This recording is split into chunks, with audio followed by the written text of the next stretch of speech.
আহ শুভ সন্ধ্যা। আপনাদের সামনে আজ আবার চলে এসেছি। আমাদের মধ্যে রয়েছে আমাদের বন্ধু আহ, প্রবীণ গুঞ্জন নিউজডির কৃতি ছাত্র এবং আহ, বর্তমানে সর্বভারতীয় ক্ষেত্রে অত্যন্ত পরিচিত নাম, এবং ন্যাশনাল স্কুল অফ ড্রামার কৃতি ছাত্র এবং সঙ্গীত নাটক একাডেমির যুব পুরস্কার আহ, গুঞ্জন সেটা পেয়েছে। আর আমাদের সঙ্গে রয়েছে অতনু সরকার। অতনু থিয়েলাইটের কৃতি নির্দেশক, অভিনেতা, নির্দেশক, সংগঠক, আমাদের বন্ধু। আমি গুঞ্জন, প্রবীণ গুঞ্জন এবং অতনু আমরা একসঙ্গে আহ, সঙ্গীত নাটক একাডেমির আহ, একসঙ্গে কাজ করেছি, ওয়ার্কশপ করেছি। আর আমাদের সঙ্গে রয়েছে ইফতার, প্রসেনজিৎ। তো আমরা শুরু করছি। ওয়েলকাম গুঞ্জন। तो नमस्कार। हाँ, यहाँ के लोगों के लिए थोड़ा सा बांग्ला में भी बोलेंगे, और जो आपसे ओके बात ओके, करना है वो हिंदी में भी बोलेंगे। ठीक, অতনু, बिल्कुल। আমরা হ্যাঁ হ্যাঁ হ্যাঁ গুঞ্জনকে দিয়ে শুরু করি। হুম।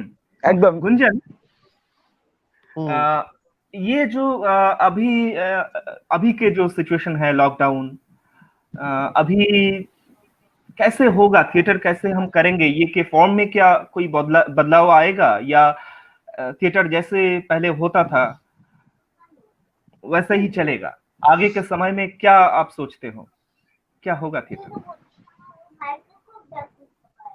मैं इसको एक गैप मान रहा हूँ और मुझे लगता है कि जैसा थिएटर था, प्रश्न मेरा व्यू है कि दुनिया में हर चीज बदली है और ये जो कंडीशन है, ये जो मुश्किल का दौर है, ये भी खत्म होगा और रंगमंच फिर से वापस आएगा। थोड़ा टाइम लग सकता है, कब आएगा ये हम नहीं कह सकते। और व्यक्तिगत रूप से मैं शुरू में अपसेट था, बहुत निराश था, क्योंकि लंबा समय थिएटर को जिया है, थिएटर के साथ ही रहा हूँ। एकाएक ये जीवन में ये सोचा भी नहीं था कि इतना लंबा गैप होगा। शुरू में नकारात्मक था मैं, लेकिन फिर धीरे धीरे मैंने सकारात्मक लिया। मैंने ये माना कि मैं ये जो हमारे लिए जो लगातार हम काम कर रहे थे, उससे एक अलग एक थोड़ा समय का गैप मिला है, जो हम एकांत में अपने को मूल्यांकन कर सके, अपने कामों को सोच सके, कुछ स्टडी कर सके और फिर से नए तैयार होके जब हमें थिएटर वापस आएगा कोरोना टाइम के बाद, फिर हम अपना काम फिर से जारी करें। तो मैं बहुत सकारात्मक हूँ। थोड़ी सी मुश्किलें हैं और बस एक तो मुझे डर है, जो भय है कि ये जो कोरोना टाइम है, जो ये मुश्किल टाइम है, इसमें थिएटर में जो अभी आपने देखा होगा सब जगह कि बहुत सारे युवाओं लोग आए थे थिएटर में, बहुत युवा लोग आए थे और पहले की अपेक्षा से 20 साल पहले जितनी संख्या नहीं थी थिएटर में, उससे ज्यादा संख्या है। वो कहीं ये गैप में पलायन न कर जाए। उन्हें कैसे हम रोके रखें, उन्हें कैसे हम थिएटर के वो पलायन न कर जाए, वो दूसरी जगह न चले जाए, ये चिंता का विषय है। क्योंकि जीवन जीने का बहुत बड़ा मुश्किल है। हम तो कुछ घर में रह रहे हैं, लेकिन हमारे साथ ऐसे काम करने वाले बहुत सारे लोग हैं जो थिएटर में अभी 2-3 साल पहले कदम रखे थे। उन्होंने सपने देखे थे, ड्रीम देखे थे, थिएटर करने के लिए चयन किया था अपने जीवन को। क्या वो इस मुश्किल दौर में वो टिके रह पाएंगे? और उन्हें टिके रखने के लिए जो हमने खेत तैयार किया है, जो हमने जमीन तैयार की थी, वो जमीन बचा रहेगा? ये चिंता का सवाल है। और इसीलिए जो जितने संस्थानें हैं, इंस्टीट्यूट हैं, उनका काम था कि हमारे लोगों की रक्षा करती, उन्हें उन्हें इस समय ठहराने के लिए कोई उपाय करती। और तुम्हारा सवाल जो है, मैं बिल्कुल मतलब सकारात्मक हूँ कि फिर से हमारे दिन वो वापस आएंगे। थोड़ा लंबा गैप हो सकता है, लेकिन रंगमंच फिर से उसी रूप में आएगा। वाह। लगभग इसी 3 महीना होने वाला है। Carry on sorry 3 দিবাশিস। महीना और मान लेते। না না, আমি তোর কাছেই আসছিলাম যে গুঞ্জনের কথা ধরেই, যে গুঞ্জন বলছে যে হ্যাঁ আমি আত্মবিশ্বাসী, এবং আমরা রঙ্গকর্মীরা নাটক এইভাবেই ফিরে আসবে সেই পুরোনো ফর্মে। তো কি মনে হয় যে, তোর কি মনে হয় যে থিয়েটারের ফিনান্সটা কি হবে এই যে সময়টা গ্যাপ হয়ে গেল? আমরা যারা থিয়েটারের হোল টাইমার, তাদের কি হবে? আমি গুঞ্জনের কাছে ওই প্রশ্নটা নিয়ে যাব, কিন্তু প্রথমে অতনুর কাছে জানতে চাইবো। না আমি হোল টাইমার যারা যারা থিয়েটারকে পেশা হিসেবে বেছে নিয়েছে, আমি বাংলা হিন্দি মিলিয়ে बली তাহলে আমার মনে হয় গুঞ্জনেরও বুঝতে সুবিধা হবে। একদম একদম। यस यस जो लोग मान लिया कि मैं थिएटर को प्रोफेशन बनाऊं, जब मेंटली सेटअप इसका बन गया, तब तो ये सोच उसके मन में जरूर था कि थिएटर और जो अलग से प्रोफेशन है उस तरह की जीवन हम तो कभी नहीं देंगे। हर थिएटर रंगकर्मी को गाड़ी नहीं होगा, अच्छा से मकान नहीं हो पाएगा, या खाना बाना कि हर रोज दारू पियेंगे, ऐसे तो नहीं होगा।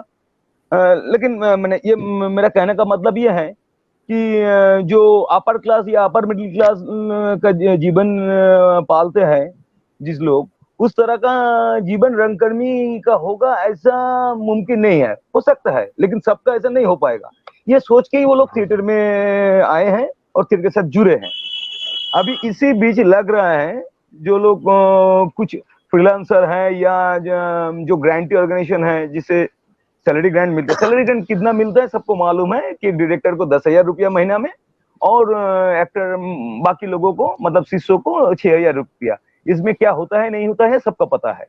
लेकिन ये होते हुए भी आज इसी समय लग रहा है कि हम लोग बेकार हो गया, ऐसा हो गया।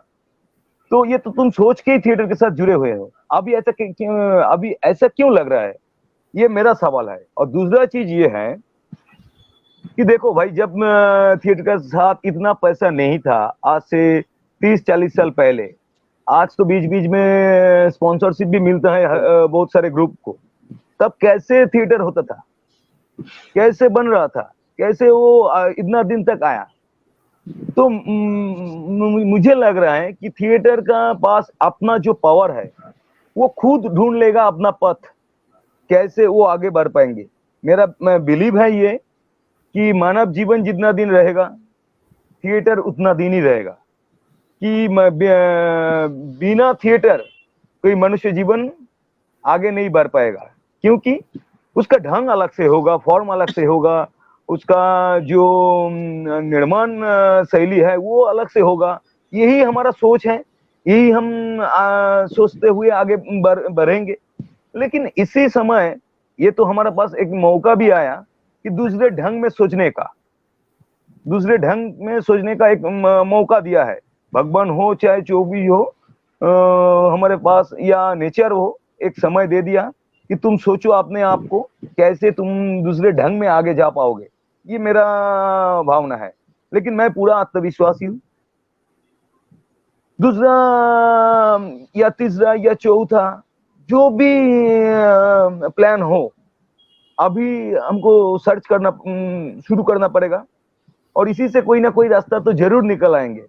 अभी स्पॉन्सरशिप बंद हो जाएगा, इतना लोग पहले तो खाना खाएंगे, चैन से सोने का चिंतन करेंगे, उसके बाद एंटरटेनमेंट के साथ जुड़ेंगे, या थिएटर देखेंगे या मूवी देखेंगे।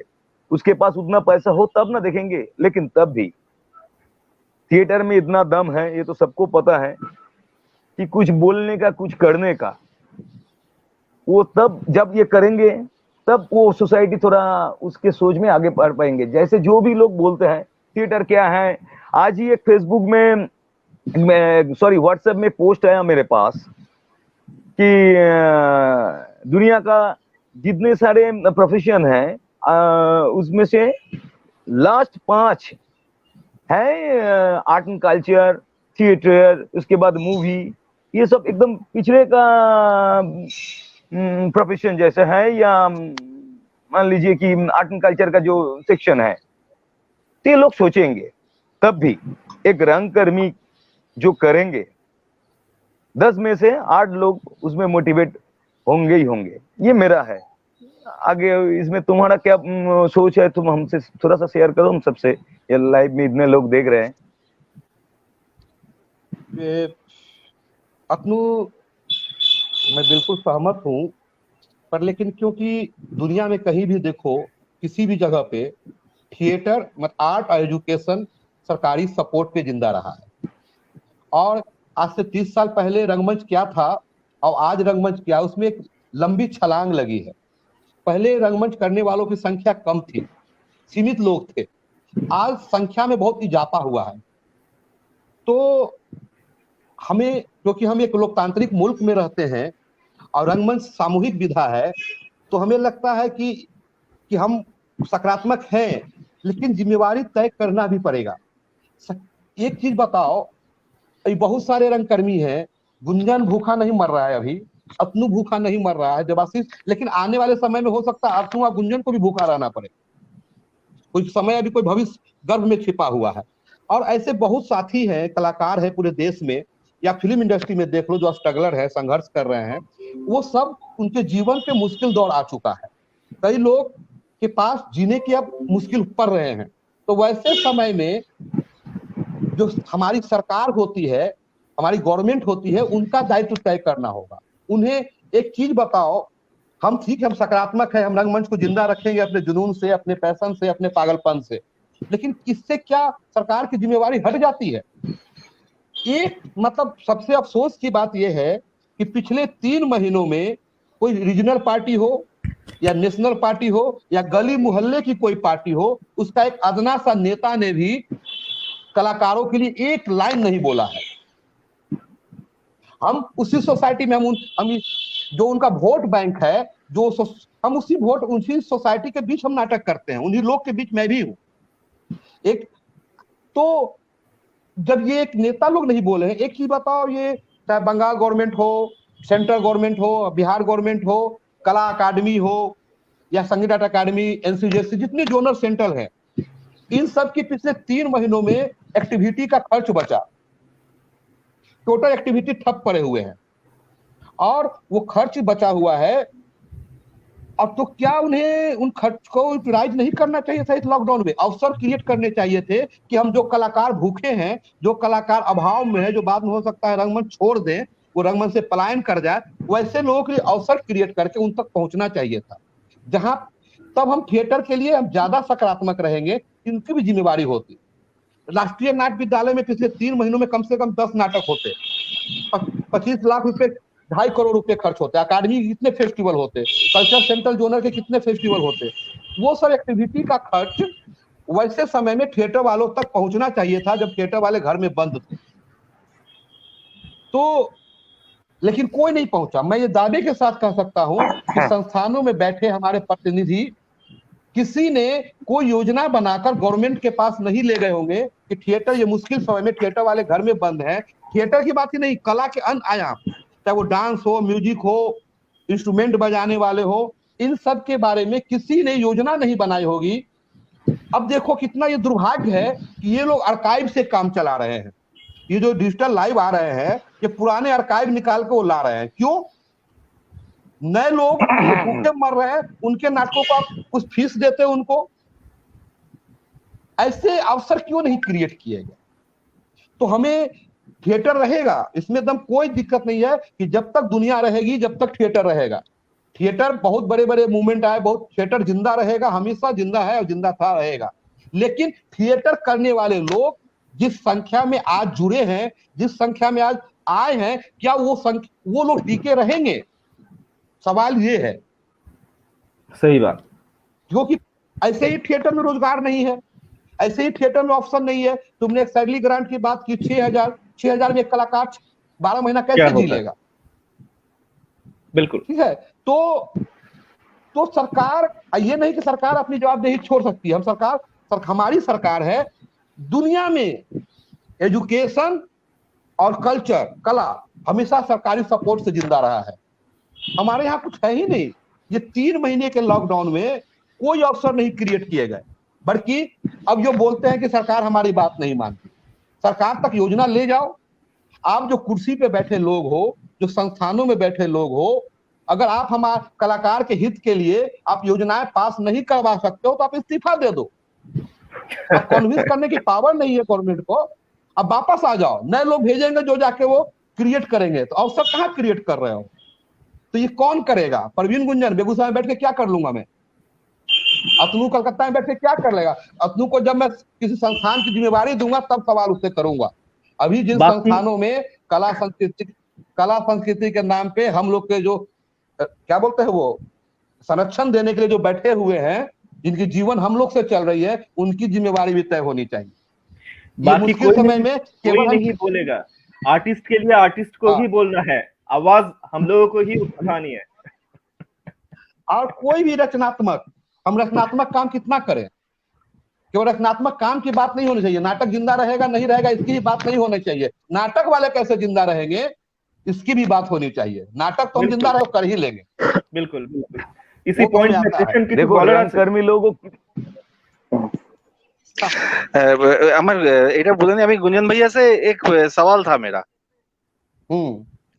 गुंजन भैया, बोल। बहुत दिन पहले पटना में अभय सर का फेस्टिवल में कालिदास रंगालय में हम लोग का शायद पौध था, देवाशीष पौध ছিল तो बोला ना, सैक्रिफाइस Sacrifice, ना, पौध सैक्रिफाइस का शो था हम लोग का।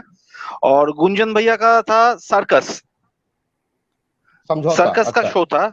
हाँ, तो वो बहुत कलरफुल था वो शो, फिजिकल था, बहुत कुछ था उसमें। तो अभी जो एक बात लेके हर जगह चर्चा रहती है कि नाटक डिजाइनल पैटर्न में जाए या स्क्रिप्ट में आए, सिर्फ बैठ के बात करे, या सिनिक डिजाइन हो या डिजाइन फॉर्म हो जिसमें बात शायद कम हो। हाँ, मतलब ये लेके चर्चा हर वर्बल थिएटर हो या डिजाइन हो। फिजिकल डिजाइन बेस्ड थिएटर हो, तो ये लेके चर्चा हर जगह होते अभी भी होते हैं सब जगह। तो आप एनएसडी में जब थे तो वहां का थिएटर का एक माहौल था, वहां का थिएटर का एक पैटर्न था। फिर अब आपका जो खुद का ग्रुप है वहां पे आ गए, वहां का माहौल एक है, एक नहीं है, दोनों माहौल बहुत डिफरेंट है। तो इसमें कोई प्रॉब्लम आता है? एनएसडी का जो माहौल है, उसका जो डिजाइन पैटर्न है या प्रोडक्शन पैटर्न है, और आपका ग्रुप का जो माहौल है या वहाँ का डिजाइन है, तो बातें कम या फिजिकलिटी ज्यादा है, ये कोई प्रॉब्लम आता है? ये एक क्वेश्चन है। और दूसरा है, अभी कोरोना का जो सिचुएशन है, तो इसमें तो सोशल डिस्टेंस ऐसा वैसा मेंटेन करते चलना पड़ता है हम लोग सब लोग को। जो फिजिकल थिएटर जो है उसमें क्या प्रॉब्लम आती है? क्योंकि फिजिकल तो डिस्टेंस मेंटेन करके नहीं हो सकता है ना। ये लेकर आपका कोई सोच है या कुछ प्लानिंग है कुछ भी? देखो, एक चीज तो हमें पूरी तरह से ये धारणा बदल लेनी चाहिए कि राष्ट्रीय नाट्य विद्यालय का कोई फॉर्मूला है। वो एक ट्रेनिंग इंस्टीट्यूट है, वहां सभी तरह के थिएटर सिखाए जाते हैं। और क्योंकि एक डायरेक्टर स्टूडेंट के लिए थिएटर के अदर एलिमेंट्स की भी जानकारी होनी चाहिए, उसकी समझ होनी चाहिए, तो वो डिजाइन के जो एलिमेंट हैं, लाइट, कॉस्ट्यूम, उसको भव्य रूप से वो सिखाते हैं। ज्यादा जानना, बहुत हमें हर चीज जानना चाहिए।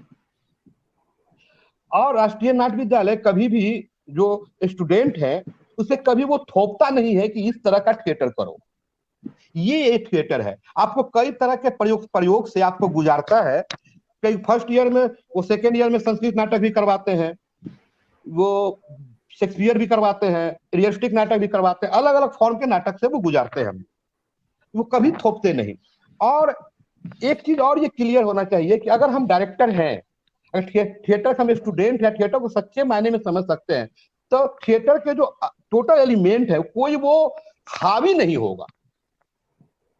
अगर डिजाइन एलिमेंट है तो वो एक सपोर्ट है। मुख्य सब्जेक्ट है, कंटेंट है। कंटेंट ऑडियंस तक पहुंचाने के लिए हम तरीके इस्तेमाल करते हैं। जब इस सब्जेक्ट को, इस हिंदुस्तान में देश जब आजाद हुआ था उस समय वही समस्याएं थी।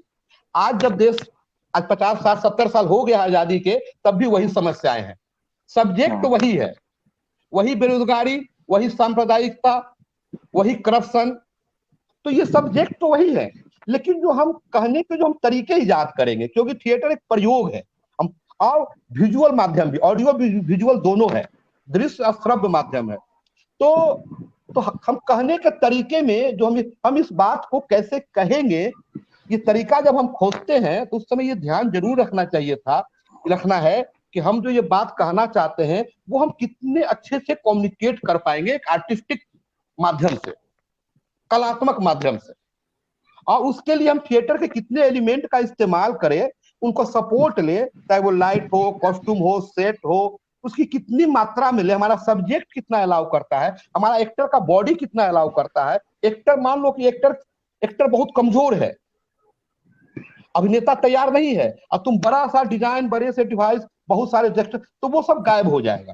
तो सब मिल के ही एक प्रोडक्शन बनेगा। बिल्कुल। और हमें ये मात्रा उसकी तय करनी होगी कि जितनी आप सस्ता हो उतना ही खर्च करें। हमारे पास बहुत पैसे हैं, एक ही बार में उसको सब खर्च कर दें तो जरूरी नहीं है, हमें बैलेंस वो करना पड़ेगा नाटकों में भी। और रंगों का सही तो क्या हो रहा है अभी कि ऐसा नहीं है कि राष्ट्रीय नाट्य विद्यालय से पढ़ने से लोग समझदार हो जाएं, या ऐसा भी नहीं है कि 25 साल थिएटर कर रहे उससे वो समझदारी बन जाए। वो आपका अपना डिसिप्लिन है, आप कैसे ग्रहण करते हैं, कंसीव करते हैं, उस पर निर्भर करता है। तो कोई कहता है कि नाटक डिजाइन बेस्ड हो, मुझे लगता है कि वो कचरा ज्ञान बांट रहे हैं। नाटक नाटक ही होगा, और डिजाइन हर एलिमेंट, वो उसके एलिमेंट है, उस एलिमेंट के सपोर्ट से ही हम उसको लेके जाएंगे। अब कुछ लोग सोचते हैं कि ये सब्जेक्ट है, ये स्क्रिप्ट है, हम इसको केवल बॉडी, शारीरिक मतलब फिजिकल लैंग्वेज से ही हम कम्युनिकेट करें। उन्होंने एक तरीका खोजा, एक डिवाइस खोजा, कहने के एक तरीका खोजा, तो वो केवल बॉडी से करना चाहते हैं। तो उनका भी स्वागत होना चाहिए। कोई चाहता है कि हम इसको संगीत के द्वारा कम्युनिकेट करें, कोई एक्टर और संगीत को लेकर हम कम्युनिकेट, उनका स्वागत होना चाहिए। कोई चाहता है कि नहीं, इसमें थिएटर के प्रॉपर्टीज, मास्क, सेट, लाइट, पूरा लाउड प्रोडक्शन हो और उसके द्वारा हम आओ बात को ले जा सकते हैं, उसका भी स्वागत है। लेकिन सभी का तालमेल बराबर होना चाहिए। अब आप ही बताओ, आप नाटक देखने जाओ, आपको खूब अच्छा चमत्कृत दृश्य मिले, चमत्कार वाले विजुअल देखे, एक्टर दिखे ही नहीं, कहानी पता ही नहीं चले, तो वो विजुअल क्या करोगे? तो हमें लगता है कि नाटक के लिए बहुत जरूरी उसका सब्जेक्ट है। सब्जेक्ट सही से पहुंच रहा है तो उसके सभी एलिमेंट का स्वागत है। अगर कोई थिएटर का एलिमेंट उस सब्जेक्ट को डिस्टर्ब कर रहा है, अभिनेता को डिस्टर्ब कर रहा है, तो उसे कैंची चलाने की आदत, सेंसरशिप करना चाहिए। बिल्कुल सहमत हूँ, बिल्कुल बिल्कुल सहमत हूँ। बिल्कुल बिल्कुल बिल्कुल। हाँ, और राष्ट्रीय नाट्य विद्यालय का कोई थिएटर अलग नहीं है, वो हमारे आपके बीच का ही थिएटर है। और उसमें कोई, वो हम बना देते हैं कि इतने एक ये बना देते हैं। राष्ट्रीय नाट्य विद्यालय भी हिंदुस्तान में है, और उसके भी वहां जो नाटक होता है उसके सब्जेक्ट भी हिंदुस्तान से डील होते हैं। शेक्सपियर भी हम करते हैं तो उसको हिंदुस्तान के कंटेम्परेरी समय में देखते हैं, है ना। और वो जो पर्सनलिस्ट का दूसरा सवाल था कि मास्क लगा के थिएटर, वो तो मैं अभी कल्पना नहीं कर पा रहा हूँ।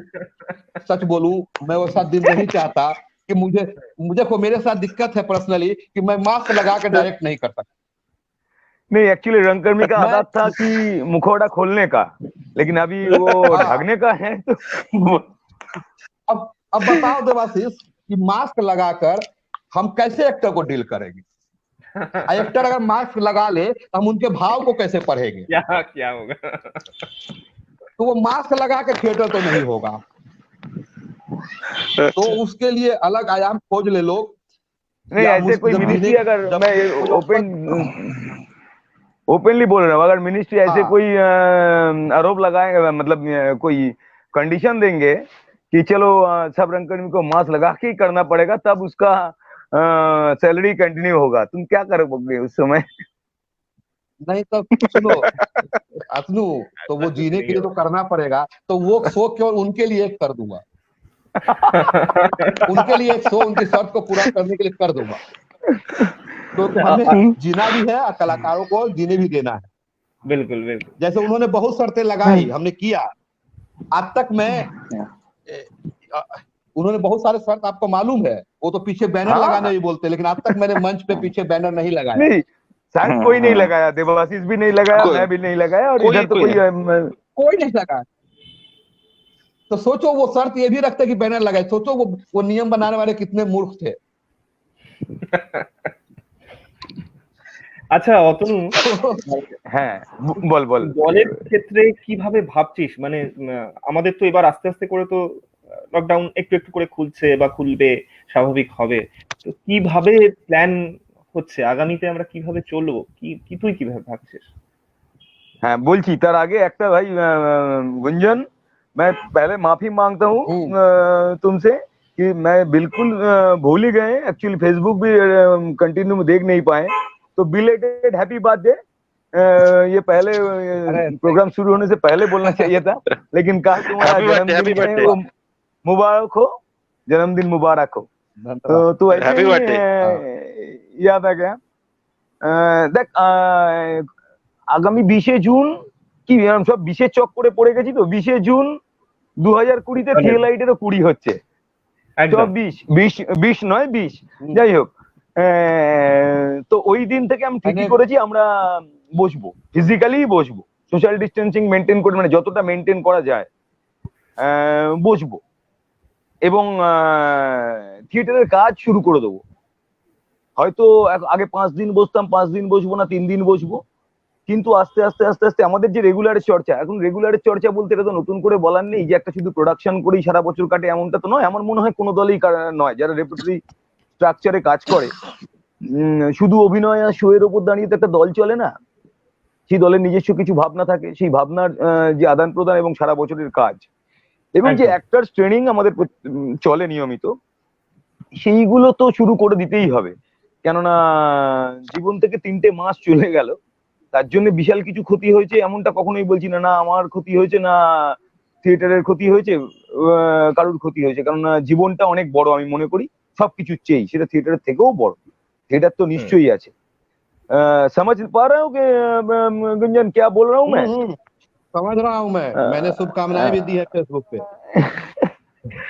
तो इसी कारण जो चर्चा हम लोग ये लॉकडाउन से पहले तक करते थे एक्चुअली पहले जब ये शुरू हुआ मार्च 22 से और 19 से है हमारा फेस्टिवल होने वाला था जो रुक गए 17 तारीख एक फोन पे लेकिन उससे पहले भी बहुत सारे शो कर रहे थे ये होते हुए भी जितने सारे थिएटर का प्रैक्टिस था वो अभी शुरू कर देंगे क्योंकि देखो भाई जैसे भी हो अभी तो हम लाइव कर रहे हैं ये मजबूरी से अगर ये ऐसे लॉकडाउन वाला चीज नहीं होता ये कोविड-19 का चक्कर में हम नहीं फंसते तो ऐसे कभी सोचते नहीं कि चलो हम ये बात करने का मैं तुम्हारा एक्सप्रेशन देख रहा हूँ तुम भी मेरे एक्सप्रेशन देख रहे हो सब लोग देख रहे हैं तब भी आमने सामने बैठ के बात करने में जितना मजा था जितना मजा है वो एक अपना सांस को देने लेने में जितने मजा है वो तो नहीं मिल रहा है हम किसी को तो ये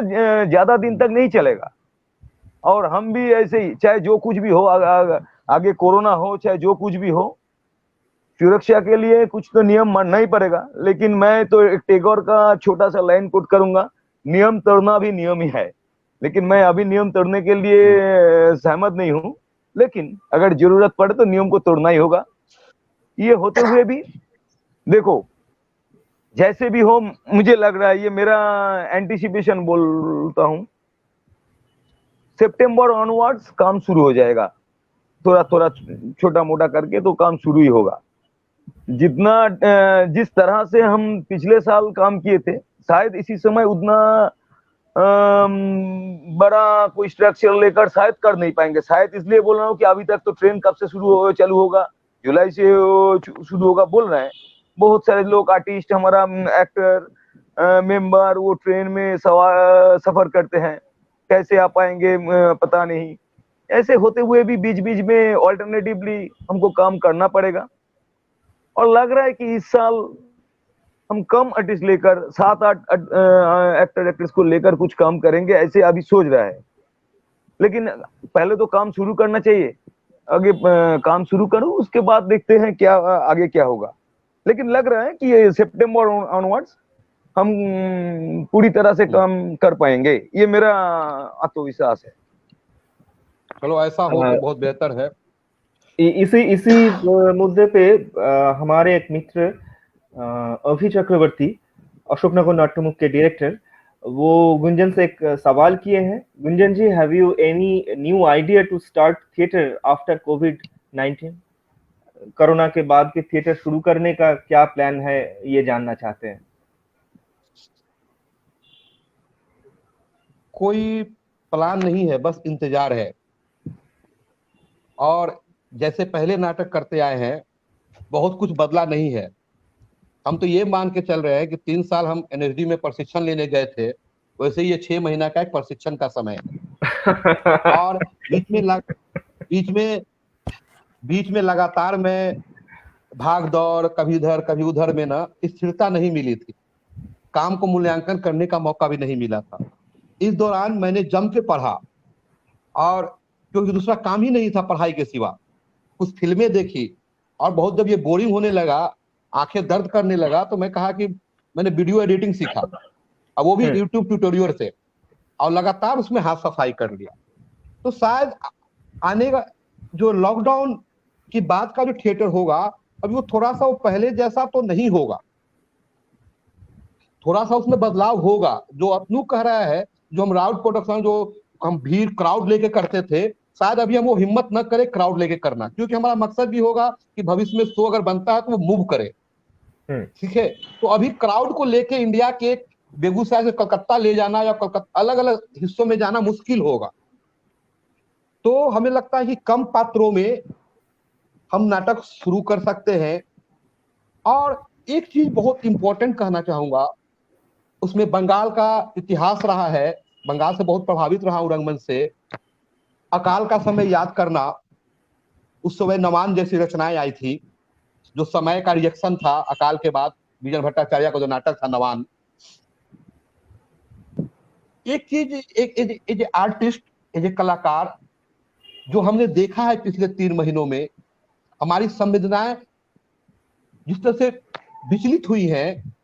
कोरोना टाइम में मजदूरों को सड़कों पे चलते देखा है, कई लोगों को भूखे सोते देखा है, सरकार सो ही रही है।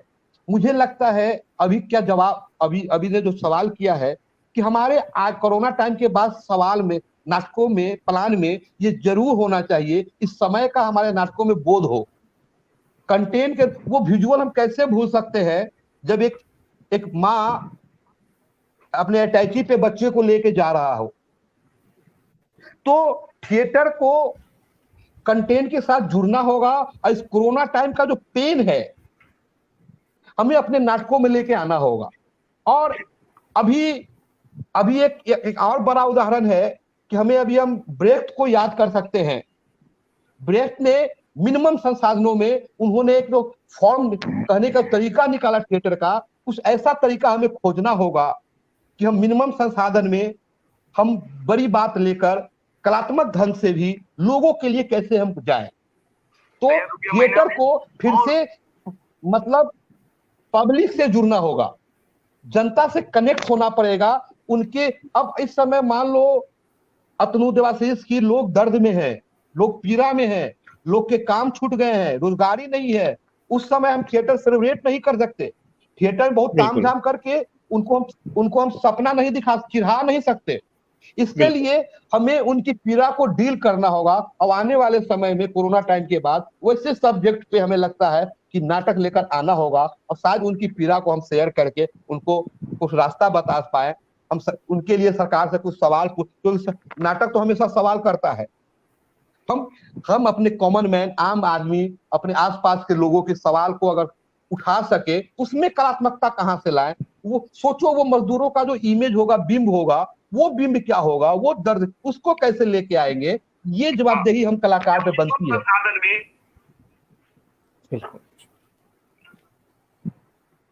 কেউ কি প্রশ্ন করছে? কোনো কথা আসছিল মাঝে মাঝে। হ্যাঁ ওটাই দেখছি, প্রশ্ন করছে মানে नीरज कुंदर ने शुभकामनाएं भेजे, शुभकामनाएं। और শুভজিৎ আমাদের সবাইকে শুভ সন্ধ্যা বলেছে। পুলকদা, হ্যাঁ শুভজিৎ, পুলকদা জানিয়েছেন থিয়েটার আবার সমহিমায় ফিরবে মঞ্চে। তো हमारे काफी सारे दोस्त ये जुड़ गए हैं हम लोगों के साथ, वो भी सुन रहे हैं। तो एक क्वेश्चन है, ये अलग अलग से हम अतनु को भी करेंगे, गुंजन से भी ये पूछना है कि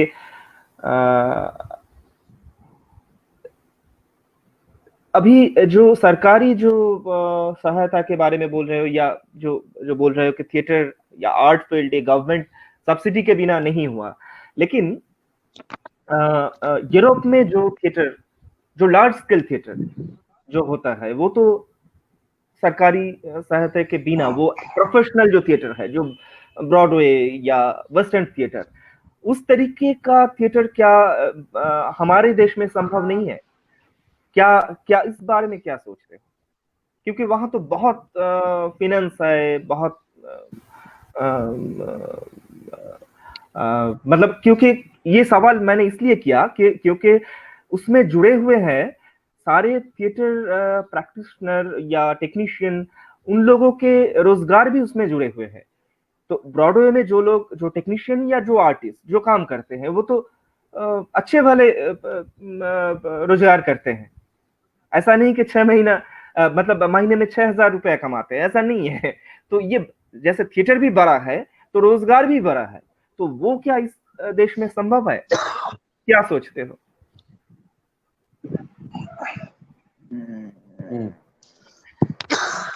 किससे सवाल है? पहले अपनू बोलो। पहले बोलो ना, बोलो, तुम आज हमारा गेस्ट हो, बोलो। मैं कोई बात नहीं, पहले तुम बोलो। देखो देवाशीष, हम यूरोप का कंपैरिजन न करें पहले।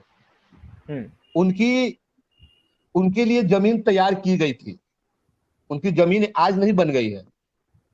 वहां 200 साल पहले शेक्सपियर आ चुके थे। 400 साल पहले हम 200 साल 400 जो भी हो, जितने साल पहले हो, आ गए होंगे। उनकी जमीन थी बनी हुई। वहां कई कई कंट्री में तो फिल्मों से ज्यादा महत्व थिएटर को है। बिल्कुल ठीक है, बिल्कुल है। और शुरुआती समय में ऐसा नहीं है कि वो बिना सरकारी सहायता से बने हैं। आज वो स्टैंड कर गए हैं। शुरुआती दौर में गवर्नमेंट का वो रहा है सपोर्ट। गवर्नमेंट ने जमीन बनाई है, उनके लिए खेत तैयार किए हैं, तब वो कर रहे हैं। ऐसा नहीं कि हमारे यहाँ थिएटर नहीं हो रहा है। तुम्हारा ये गवर्नमेंट का सपोर्ट कब से शुरू हुआ?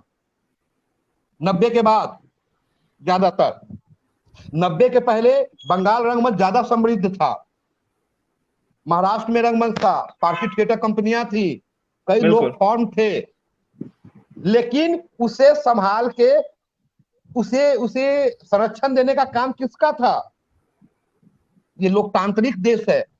केवल वो कलाकार मिट गए, चले गए, ऊपर चले गए, प्यारे हो गए, उसके बाद उसको आगे कैसे उसको जोड़ा जाया जाता, उसे कैसे कंटिन्यू किया जाता?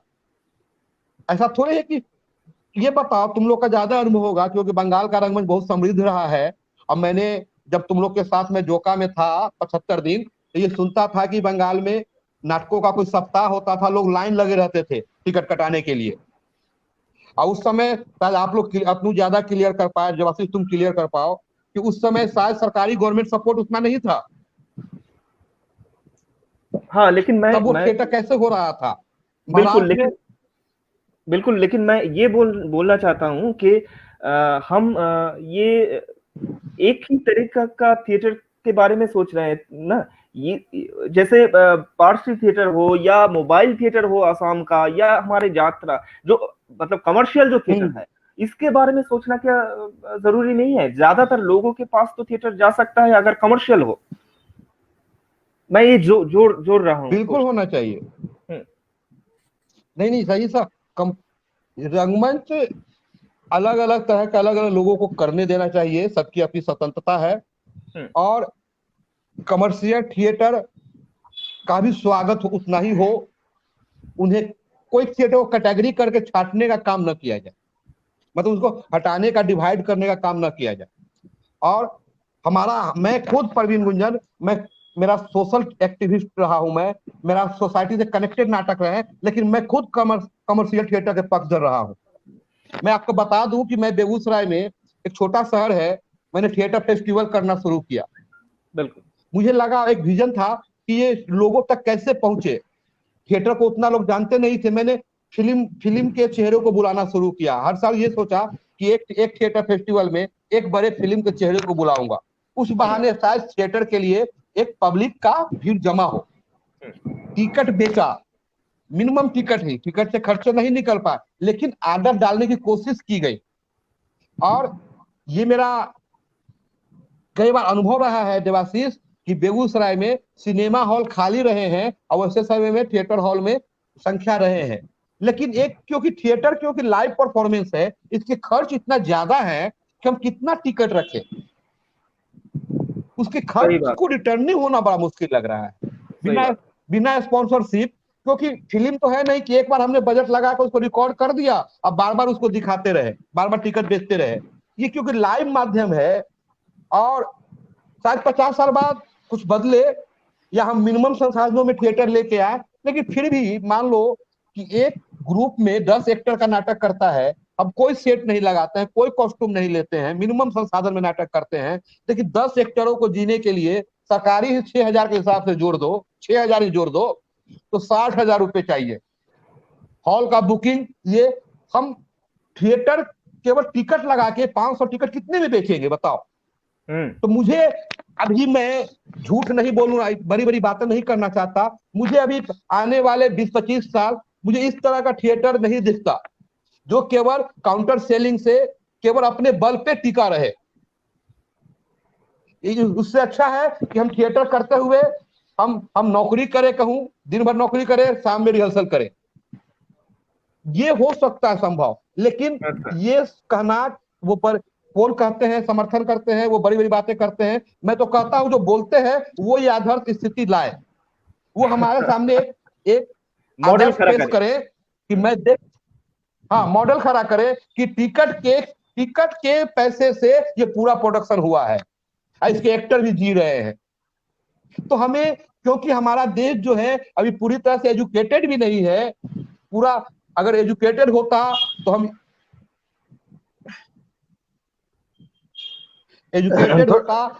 इतने बड़े भक्त नहीं ये होते, भक्तों की जो संख्या बढ़ गई या चमचों की संख्या बढ़ गई, ये नहीं होता। तो वैसे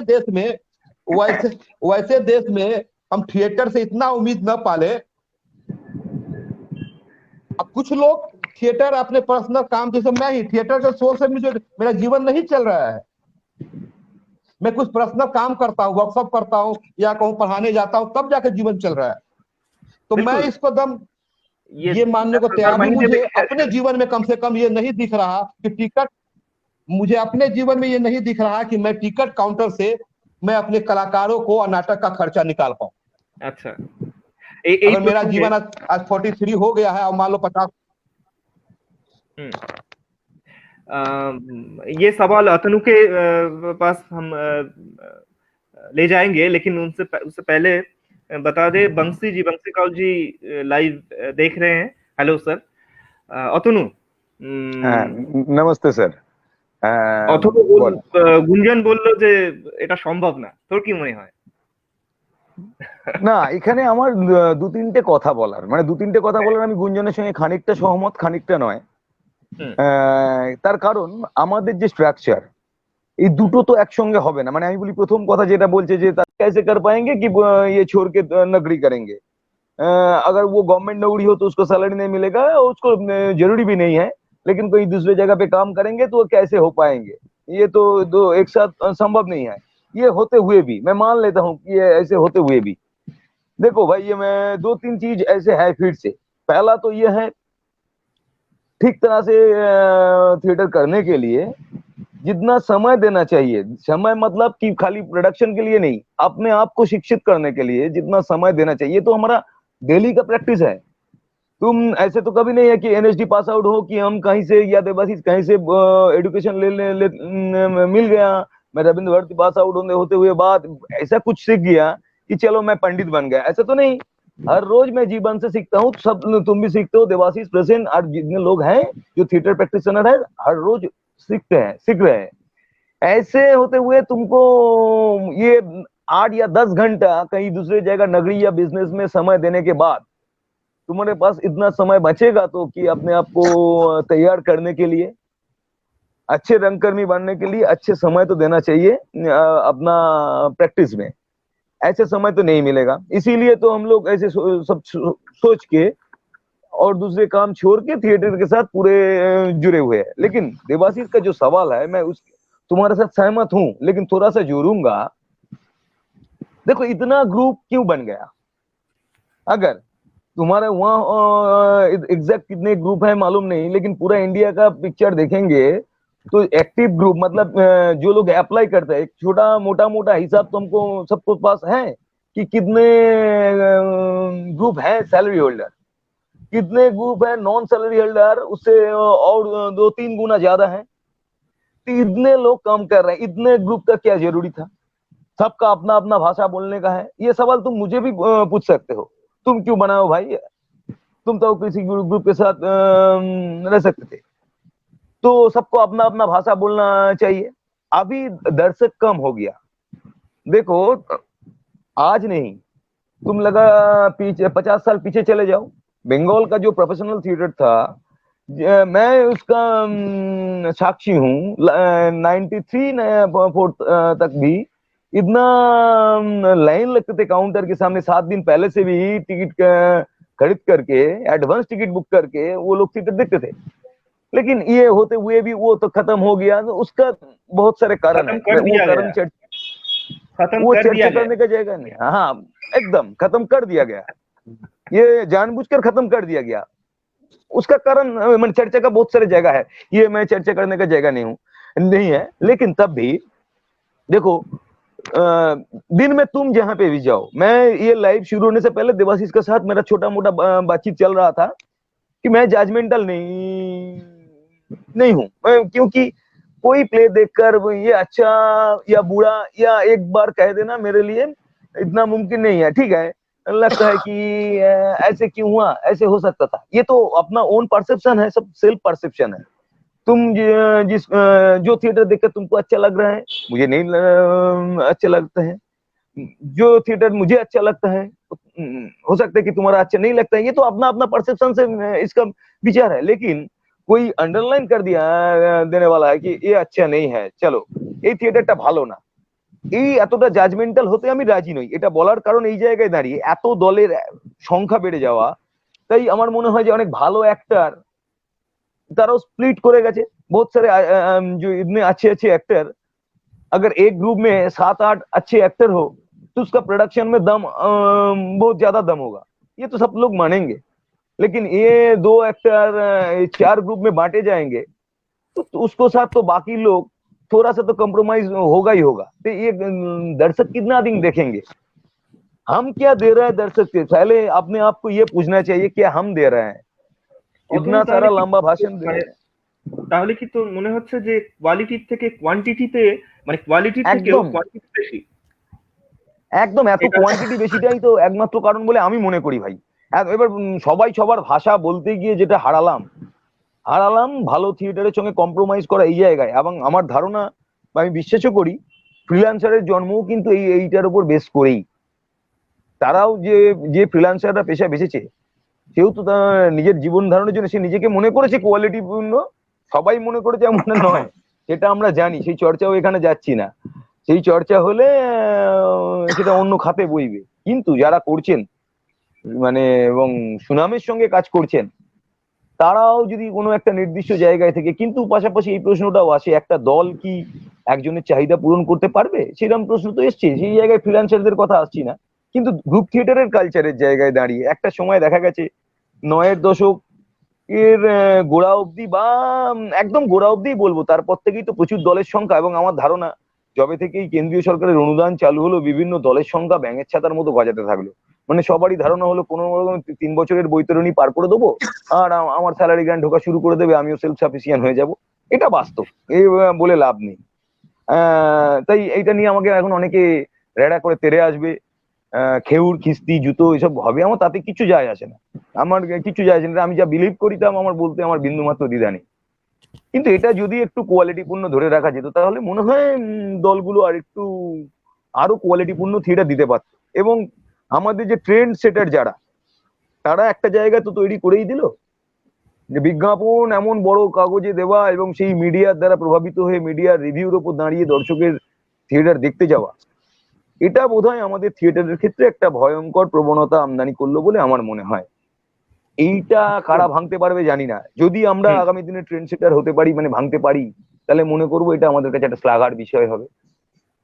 गुंजन, अतनु जो सवाल उठाए, मतलब जो जो बात छेड़े, वो है कि क्वांटिटी थिएटर में बहुत ज्यादा है, क्वालिटी उतना नहीं है। तो ये इस बारे में क्या राय है? मतलब बहुत बहुत ही देखो, काम हो रहा है लेकिन क्वालिटी नहीं है। हाँ गुंजन। अब इसके पीछे जो अतनु ने इशारा किया कि बहुत सारे ग्रुप हो गए, तो बहुत सारे ग्रुप होने को हम रोक नहीं सकते ना। हाँ और अतनु का एक सवाल कि एक ग्रुप में सात आठ अच्छे एक्टर हो, यही तो दुर्भाग्य है कि जब वो स्टार्ट तो करते हैं थिएटर, हम उन्हें प्रशिक्षण देते हैं, ट्रेनिंग देते हैं, और वो तैयार जब हो जाते हैं, 7 8 लोग अच्छे बन जाते हैं, तो वो ग्रुप से निकलकर कहूं चले जाते हैं। ठीक है। अब तो अब इसका एक कारण और मुझे लगता है देवाशीष, कि थिएटर अपने आप में एक एक कला नहीं रह गई। ये कनेक्टेड जो है ना, ये सिनेमा और थिएटर। थिएटर क्या होता है कि यहाँ कच्चा माल, एक्टर बनते हैं, तैयार होते हैं, और वो सप्लाई हो जाते हैं फिल्म में। अगर सिनेमा नहीं होता, अगर सिनेमा नहीं होता तो वो सभी एक्टर थिएटर में होते। तो इसको हम रोक भी नहीं सकते। अगर कोई एक्टर हमारे साथ 10 साल से काम कर रहा है, वो कुछ अच्छा हो गया है, उसको मौके मिल रहे हैं, उसको थिएटर में जीवन नहीं मिल रहा है, और उसको फिल्मों से ऑफर मिल रहा है, उसको पूरा दुनिया दिख रहा है, ग्लैमर दिख रहा है, तो वहां जाने से हम कैसे रोक दें? तो वो, और ये भी उनका लोकतांत्रिक अधिकार है कि वो, जरूरी नहीं कि हम एक ही जगह बंद के रहे। उन्हें लगता है कि हम नया ग्रुप बनाएंगे, नया काम करेंगे, तो इसको हम रोक भी नहीं सकते। सबसे बड़ा एक जो पॉइंट मैं यहाँ डालना चाहता हूं, जो बहुत महत्वपूर्ण है, या बहुत ध्यान से इसको सोचना चाहिए हमें, कि हमें थिएटर को आगे कुछ अच्छा ले जाने के लिए, बेहतर ले जाने के लिए, हमें युवा वर्ग को आगे लाना होगा। अभी भी जो कुर्सी पकड़े हुए लोग हैं, जो अंतिम अब कुछ दिन बचेंगे, वो अभी भी नहीं छोड़ना चाहते। वो देवाशीष को काम को अच्छा मानते हुए भी देवाशीष को आइडेंटिफाई नहीं करना चाहते। एक लाइन वो बोलना नहीं चाहते कि देवाशीष अच्छा काम करता है, अतनु अच्छा काम करना चाहता है। वो बोलना नहीं चाहते, तो उनके बोलने का इंतजार न करे, हम खुद आगे आए, चीख चीख कर बोले कि मैं अच्छा काम करता हूँ। तो चाहे वो बंगाल हो, बिहार हो, मतलब राष्ट्रीय स्तर पे युवाओं को आगे आना होगा, तभी कुछ बदलने वाला है। हम बात करते हैं, डिबेट करते हैं, मेहनत हम करते हैं, लगातार संघर्ष करते हैं, क्योंकि ऊर्जा है हमारे पास, और लेकिन सब चीज तो मिलता उन्हीं ही है।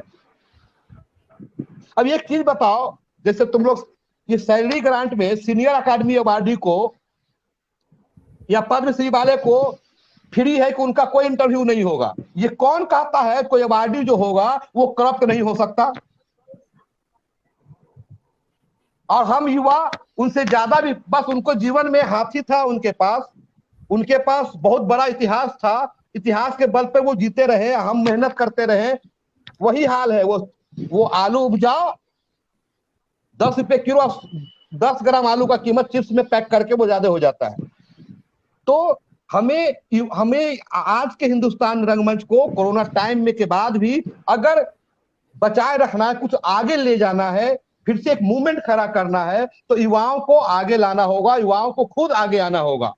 क्योंकि उन्होंने लंबा समय से वो गैप वो बंद कर दिया है, उन्होंने सब चीज को अपने तक सीमित कर लिया है। तो हम अच्छा काम करते, मैं उन सबको रिस्पेक्ट करता हूं, बहुत रिस्पेक्ट करता हूं, बहुत सम्मान करता हूं, लेकिन उनसे सवाल पूछा जाना चाहिए कि आपने कितने युवाओं को आगे आने दिया? तो ये ग्रुप भी बनेंगे, थिएटर क्वांटिटी भी होंगे, अच्छा भी होगा, बुरा भी होगा, ये सब चलेगा, लेकिन मेन मकसद है कि जो अच्छा कर रहे हैं, जो आगे आ रहे हैं, उनको आगे आने दिया जाए। और एक नई ब्लैक एंड व्हाइट टीवी था, उससे सब कलर टीवी, अब तो एलईडी टीवी स्क्रीन आ गया, उसमें आने दो लोगों को। मैं, अतनु, देवाशीष या जो भी युवाएं हैं, वो थोड़ा कलरफुल सोचते हैं। क्यों वो ब्लैक एंड व्हाइट जमाना में रखना चाहते हो? क्यों ये कहते हो बार बार वो ब्लैक एंड व्हाइट जमाना ही बहुत बेहतर था, बहुत गोल्डन काल था? हमारा समय भी गोल्डन काल है, हमें तो आगे आने ही नहीं दोगे। अपना इतिहास लिखोगे, खुद अपने महान बताओगे, और हम लोग को दफन कर दोगे। तो कई देश में कई प्रतिभाएं, कई युवाएं इसी चक्कर में, ये थिएटर का नुकसान है। इससे बहुत सारे लोगों को प्रॉब्लम हो रहा होगा या उनको सम्मान में कोई कमी नहीं है, लेकिन ये थिएटर का नुकसान है क्योंकि अब आने वाली पीढ़ी को आने नहीं दे रहे हो। बंगाल से क्या होता है, बंगाल से वही 5-6 नाम अभी भी गूंजते हैं। बिहार में मैं तो थिएटर तुम्हारा मित्र हूँ, जो थिएटर करते हैं वो आते हैं, वो बड़े बड़े नाम ही क्यों याद रहते हैं उन्हें? देवाशीष, अतनु, अभी चक्रवर्ती, प्रसन्नजीत, ये लोग का नाम क्यों नहीं याद रहते? तो ये कौन रोक रहा है? ये रोकना बंद करना होगा, ठीक है, तभी थिएटर का कुछ विकास होगा। नहीं तो और थिएटर का ये लोग होता है ना कि अपना समेट के सब ले चलो, तो ये समेट के सब लेकर चले जाएंगे, कुछ नहीं बचेगा। तो युवाओं को आना होगा, युवाओं को हर समय, राजनीति में भी देखो तुम, राजनीति में भी युवाओं का बड़ा योगदान है, उसे आने क्यों नहीं दे रहे ये लोग? क्यों कुर्सी पकड़े हुए हैं? हर जगह मैं तो नहीं सुनता कि युवा, सोचो ना कितना ये दुर्भाग्य है। हीरो का रोल नाटक में कौन करेगा? 85 साल के सीनियर एक्टर, हीरो का रोल कौन करेगा? फिल्म में, है ना, फिल्म में तो यंग लोग ही करता है हीरो का रोल। अमिताभ बच्चन तो हीरो नहीं बन रहा है, तो उनको हम कैरेक्टर रोल दे, उन्हें हम संभालें, उन्हें चरित्र रोल में रखें, लेकिन हीरो बनने दो युवाओं को। अब क्या हो रहा है कि अब इस चक्कर में अपने को बचाए रखने के लिए नाटक बिना हीरो का लिखा जाएगा, नाटक दादा दादी की लिखे जाएंगे। तो ये प्रॉब्लम है, इसको एड्रेस करना बहुत जरूरी है। अब मैं, क्योंकि मैं युवा हूं, मैं भी कभी होऊंगा, लेकिन मैं ऐसे कुर्सी से नहीं चिपके रहूंगा। मैं संतुष्ट हूं, आगे कुछ अवसर मिलेंगे और संतुष्ट होऊंगा। अवसर हम क्रिएट करना होगा, नहीं दे तो छीनना होगा। ये थिएटर के लिए बहुत जरूरी है। युवा को आने दो, उनको आप गाइड करो, उनको मार्गदर्शन करो, बताओ कोई एक ऐसा सीनियर रंगकर्मी जो युवाओं को लेकर चिंतित है, वो अभी भी अपने को लेकर चिंतित है। अब जीवन जी लिया तो पद्मश्री, अकादमी अवार्ड वो कैसे मिले उसके लिए चिंता है, वो थिएटर कैसे हो इसके लिए चिंतित नहीं है। एक फिल्म वाले एक युवा को पद्मश्री मिल सकता है, अक्षय कुमार को, लेकिन थिएटर में 35 साल में पद्मश्री नहीं मिल सकता। ये किसने बना दिया फिल्म की हीरोइनों को? तो ये जो कम आंका गया ना, ये थिएटर का मुश्किल दौर का कारण है। उन लोगों ने अपने समय में सब काम किया, लेकिन आप करो, आओ, साथ आओ, हम सब मिलके बात रखें, रंगमंच कैसे बेहतर हो इसकी कल्पना करें, सोचे, कम से कम अपने लिए सब जी लेता है। देवाशीष या आप लोग रंगमंच इसलिए नहीं करते ना कि केवल आपको यहाँ रंगमंच अच्छा, रंगमंच के साथ इसलिए आप करते हैं कि आपको दिल से अच्छा लगता था, आप लोगों के साथ बैठ पाते थे।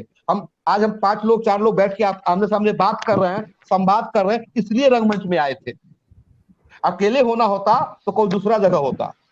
बिल्कुल। तो ऐसे समय में थिएटर के लिए बिल्कुल जरूरी है कि कोई बड़ा बदलाव चाहिए, बड़ा परिवर्तन चाहिए। कोरोना है वो चला जाएगा।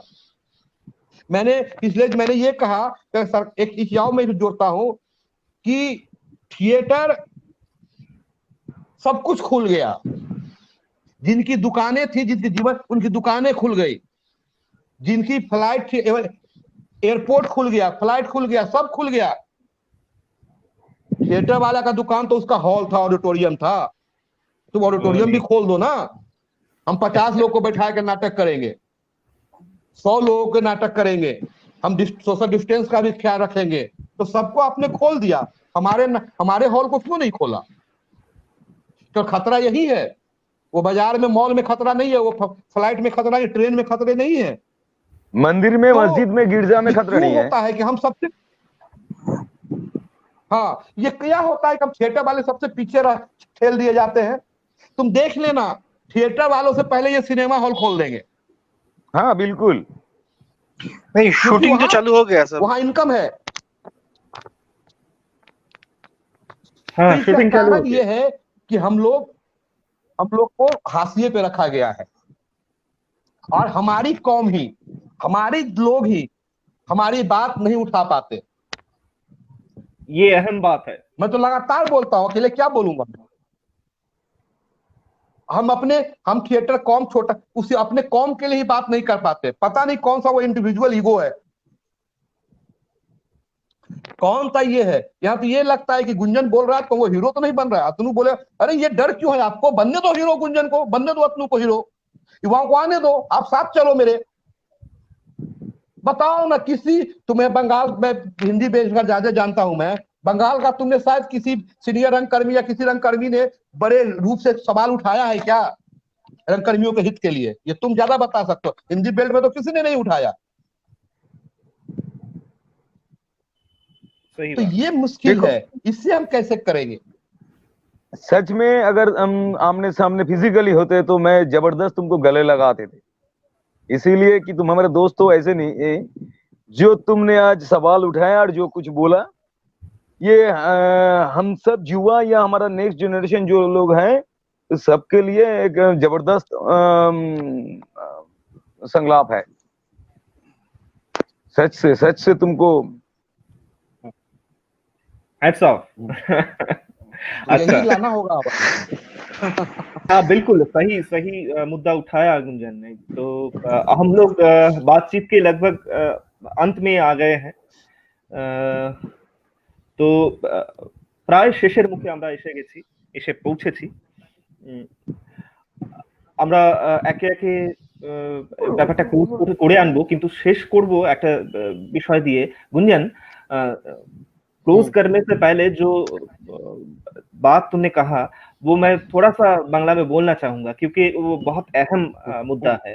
गुंजन যেটা বললো যে আমরা আমাদের সিনিয়র মানুষরা তারা কিছুতেই তাদের জায়গাটা ছাড়ছেন না। ঠিক আছে, সিনিয়ররা তো আছেন, তাদেরকে আমরা রেসপেক্ট করি, তাদেরকে আমরা যথাযথ সম্মান দেই, তাদের আদর করি, কিন্তু আমাদেরকেও তো এই জায়গাটা এবার নিতে হবে, এবং যদি কেউ না দেয় তাহলে এটা ছিনিয়ে নিতে হবে। এই কথাটা গুঞ্জন পরিষ্কার করে বলল। तो गुंजन, ये हम सबका बात तुमने छेड़ा, और कहने को तो हम अभी जुबा ही है, क्योंकि जुबा ही मानते हैं, क्योंकि लेकिन हमारे एक बाद के भी पीढ़ी वो एक्टिव थिएटर में है, आ गए हैं, अच्छे काम कर रहे हैं। हमारे बाद के जो generation, young generation, youngest generation, तो हमसे जो उनमें 5, 7, 10 साल के छोटे हैं, लेकिन वो जबरदस्त काम कर रहे हैं। बंगाल में तो बहुत अच्छे काम कर रहे हैं वो लोग। तो पूरे देश में हर जगह जैसे फिल्म में जुबा मतलब जो एज ग्रुप होता है, हमारे थिएटर में तो हम 50 साल में जाकर भी जुबा बने रहेंगे। तो हमारे जो, मेरा मत कहने का मतलब ये था कि जो नए लोग अच्छा काम कर रहे हैं, जो नए लोग कुछ करना चाहते हैं, जो थिएटर को जी रहे हैं, उससे लोग को भी आगे लाना चाहिए। बिल्कुल सही कहा आपने। तो मैं ये क्लोज करने से पहले, कन्वर्सेशन क्लोज करने से पहले एक बार पूछना चाहूंगा कि हमारे बाद के जो जनरेशन, जो यंगेस्ट जनरेशन है, उन लोगों से क्या कहोगे?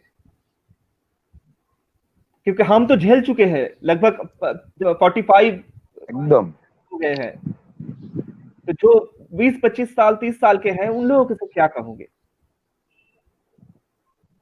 नहीं, अभी मतलब बहुत लोग अच्छे काम कर रहे हैं, कुछ लोग हैं सच में अच्छे काम कर रहे हैं, कुछ लोग हैं जो उन्हें और अभी स्टडी सीखने की जरूरत है, और थिएटर के मतलब थिएटर को जानने की जरूरत है। और एक चीज याद रखना उनके लिए है, मेरा अनुभव है व्यक्तिगत, ये मेरा संवाद है कि आप जितना थिएटर को दोगे ना दिल से, थिएटर को आप जितना दोगे ना, याद रखना थिएटर उससे कई गुना, मैं बोल रहा हूँ, थिएटर उससे कई गुना ज्यादा आपको रिटर्न देगा। थिएटर उससे ज्यादा आपको मान सम्मान देगा। मामला बस ये होना चाहिए कि आप जो कर रहे हो उसमें आप कितने मन से कर रहे हो, कितना दिल से कर रहे हो, केवल करने के लिए तो नहीं कर रहे हो। मैं ये भी देख रहा हूँ देवाशीष, अतनु, कि कई युवा ना केवल थिएटर में इसलिए भी घुस गए हैं ना कि बहुत आसान है, बहुत आसान है, आप बहुत जल्दी यहाँ से हम छलांग लगा के एक सीढ़ी बाई क्रॉस कर जाएंगे। तो आप अगर सच्चे मन से हो, जैसे एक चीज ये बताओ, जैसे योजनाएं क्यों बंद हो गई? 2005 में संगीत अकादमी ने एक वर्कशॉप किया था, ईस्ट जोन, फिर नॉर्थ जोन, फिर रीजनल लेवल पे। आज उसके 3 बंदे यहाँ पे हैं, देवाशीष, अतनु, मैं, और कई उस वर्कशॉप के कई लोग बेहतर काम कर रहे हैं। उन्हें अवसर मिला तब तो वो है। बिल्कुल हम देवाशीष, अतनु, ये सब, तो ये युवाओं के लिए अवसर क्रिएट करने की जरूरत है। एकदम। और युवाओं के लिए भी एक संदेश है कि दिल से काम करो, मन से करो। जितना तुम करोगे, थिएटर तुमको शिकायत का मौका नहीं देगा। थिएटर उससे ज्यादा आपको देकर जाएगा। बस आपके करने की मंशा पर निर्भर करता है।